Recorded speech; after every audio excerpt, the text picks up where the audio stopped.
anxiety, and you can answer that question when we come back from the break. We got to take a break. We will come back with more after this.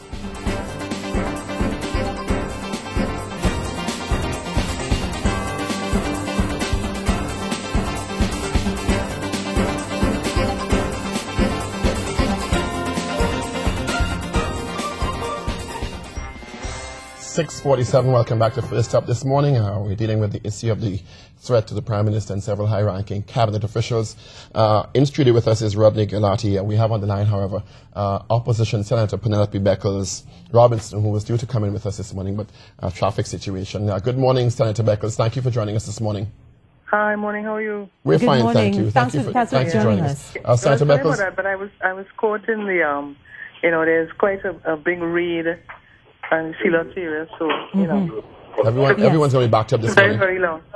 Senator Beckles, we just wanted to ask your opinion on what you've seen in terms of information coming out in the media, having been an elected official and still one in terms of being a senator and working with a prime minister who may have also received his fair share of death threats. When these types of situations come to the public fore, what is your opinion on this from what you've heard so far? Well, you know, just to be quite honest, I missed the news last night. I'm now seeing on the Guardian red alert, so I haven't really read the newspapers. I mean, I have when I saw all the police, all the army, and I saw all the young men again, basically piled up in the vans. I guess for me it was just memories of the whole anti-gang situation and what I saw on the news a couple months ago. So, nobody ever wants to hear of any sort of incidents or any accusation of any threat to anyone, whether it be the Prime Minister, whether it be any young person, any citizen, any law-abiding citizen. Madam Senator, yes? But we just want to ask you to cast your mind back to when you were in office under former Prime Minister Patrick Manning, and all of those death threats and assassination plots that were made against him. What was the feeling like in government among the ministers and in cabinet as well when information like that would have come to light, not necessarily to the general public, but at least when you would have been made aware of something like that?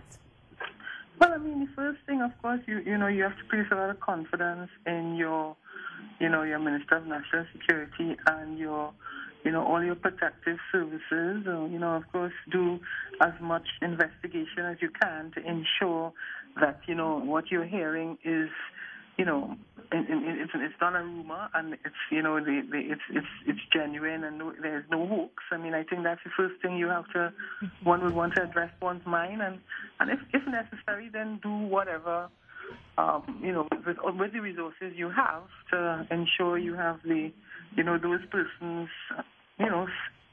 certainly protected. Senator Beckles, your original topic when you were due to come in this morning is the issue of the treatment of rape victims, allegations that the insensitivity of police officers.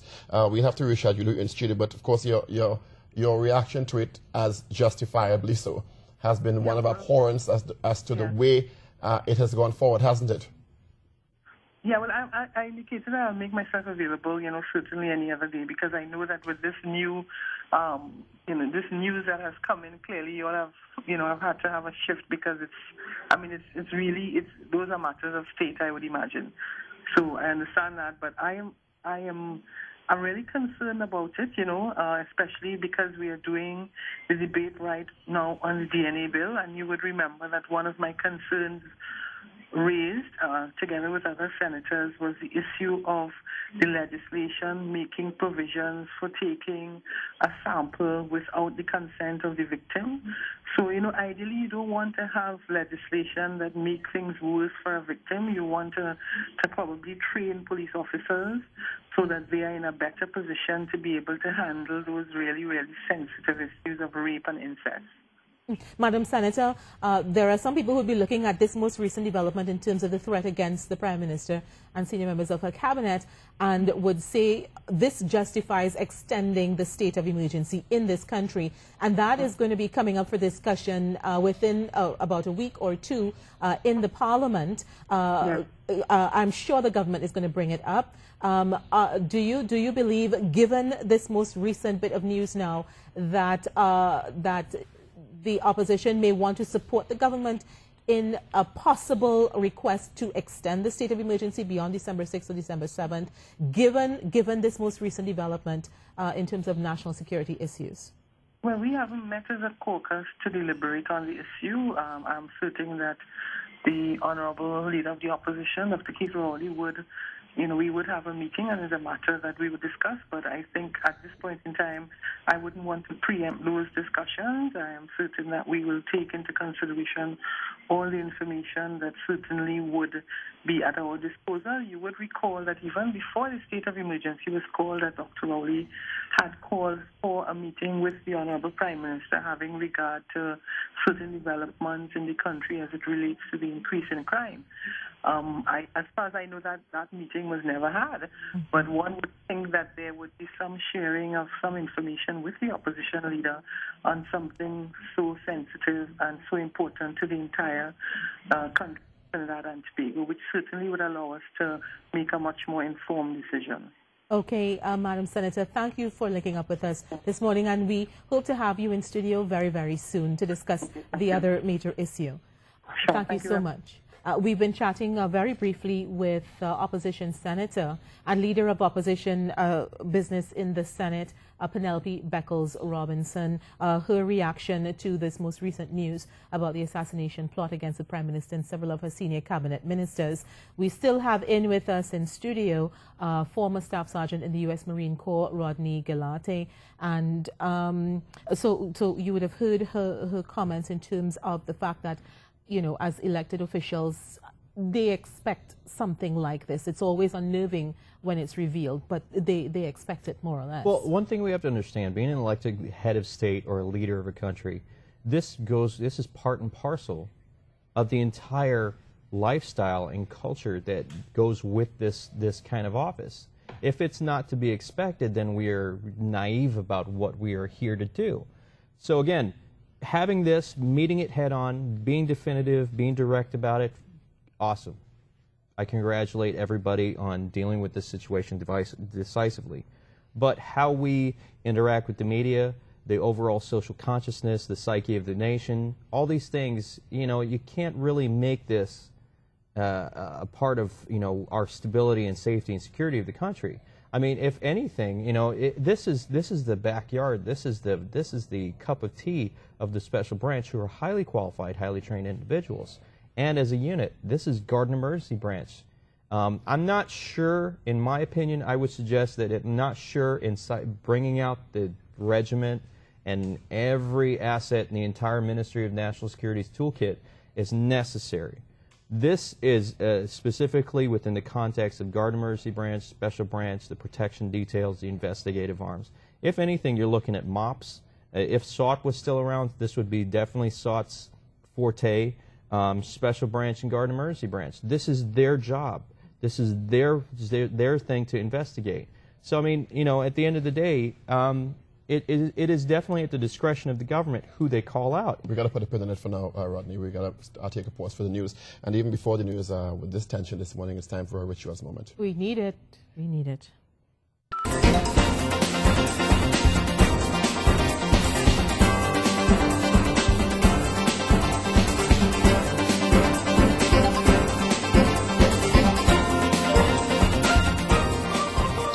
11 minutes after 7 o'clock, welcome back to First Up in this second hour. Once again, if you're just joining us, the country's security forces have been placed on high alert after a plot to assassinate Prime Minister Kamla Prasad-Bisesa and other cabinet ministers was uncovered. Well, police government sources, military sources confirmed that there was a high threat level.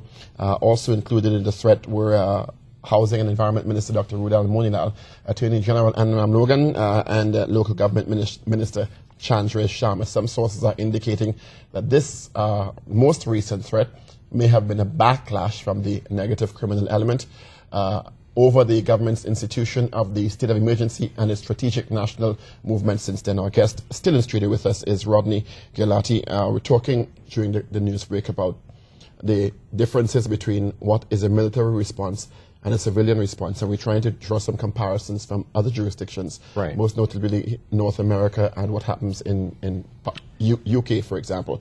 And the fact that very often in Trinidad and Tobago we have a knee-jerk reaction, and we get pretty euphoric and hysterical about situations like this. But it's not because we're a smaller jurisdiction. Well, that's a natural thing. It's like I was saying on the break. If you have a village of 100 people and somebody gets murdered, the ripple effect and the emotional response within that village is going to be much greater than if you were in a city of 1 million people. You had one murder. You know, it's pretty much the village family versus, you know, a metropolis. That's the comparison between the size of the population of the Trinidad and North America. You know, someone taking a shot at the White House, that's internal to FBI, Secret Service. That's it. They don't call out the military in a response of threat against the head of state. That's specifically, you know, based on the service and the jurisdiction of those federal agencies. We're comparing the response of North American FBI and CIA to Trinidad and Tobago, and they have way more resources. But the danger is their CIA and FBI is way more sophisticated, and their technology is way more advanced. Now, here's the thing: calling out the military, there's a danger, there's an inherent risk with that, because if you just knee-jerk and call people out, what you'll have to understand is if you don't call them out as part of a standard operating procedure, because how often do we have a viable threat like this in Trinidad and Tobago? I mean, there's threats to heads of state over the years, but something as definitive and that could be as potentially violent as this.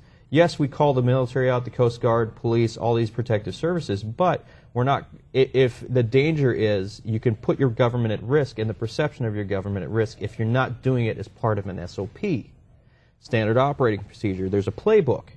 If you don't have a playbook that says this is what happens when there's an assassination plot against the prime minister, and we just call them out, then there's again, it leaves a lot to be desired. But doesn't that speak to the sophistication of the security personnel and maybe not political administration, because this should be transient to administration from administration?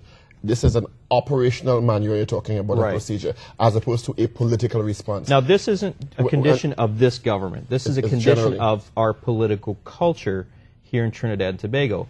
At the end of the day, the duly elected officials have a responsibility to task the security services and say, come up with a plan.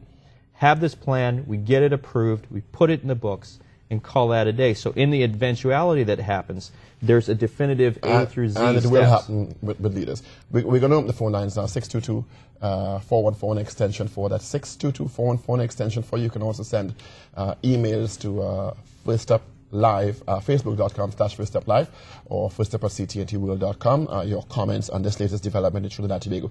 Rodney, if we are to take what we're seeing on the front pages of one of the newspapers as accurate, does it also concern you as a military, a trained person, that we're seeing police officers and 2 ex-soldiers also involved in what could be in this threat? Well, again, you look at history. Lee Harvey Oswald was an ex-Marine. He was an expert marksman and sharpshooter. And he took out one of the most potentially greatest presidents ever to be elected in the United States of America in their 237 years, right? Or however many years it is. So to say that it's disturbing, yes. To say it's surprising, no. Because again, you know, half of the Oklahoma City bombing, that was an ex-soldier. Yeah, Timothy McVeigh. Timothy McVeigh was an ex-soldier trained in these things. The gang culture is infiltrating the U.S. military just so they can get training and then bring it back to the gang culture. So is there a way to prevent it? There is, maybe, to a point, but it's never a perfect thing. So to say it's horrifying that a soldier and officers would do this, yes. Surprising, no. It happens in every country, every day. We have Diego Martin. Yeah, Diego Martin, good morning.